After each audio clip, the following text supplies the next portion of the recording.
আসসালামু আলাইকুম গাইস, আমি এখন মহাখালী স্ট্যান্ডে আছি। এই যে আমার গাড়ি অনন্যা ক্লাসিক। আমি এইমাত্র কিশোরগঞ্জের থেকে ঢাকা আইছি মহাখালী। আসার পথে আমার স্টাফ গাড়িটা চেক করে দেখে একটা মানিব্যাগ সিটের ভিতরে পড়ে রয়েছে। মানিব্যাগটা আমি খুলি নেই এখনো, মানিব্যাগ কি আছে না আছে আমি দেখি নেই। মানিব্যাগটা এই সিটে পড়ে রয়েছে।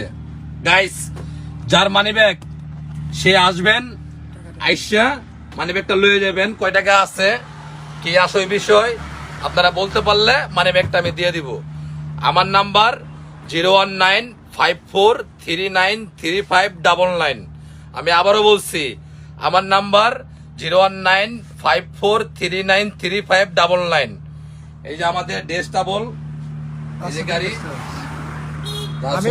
আমিও দেখলাম মানিব্যাগটা আপনার অবশ্যই যারা আছে সে নিয়ে যাবেন প্রমাণ সবাইকে, তাহলে হবে। এবং তার জন্য একটু শেয়ার করবেন, সবাই শেয়ার করে দিবেন। যার মানিব্যাগ সে আইসে লয়ে যাবেন। মানিব্যাগটা আমার হেফাজতে রয়েছে। গাইস, আসসালামু আলাইকুম।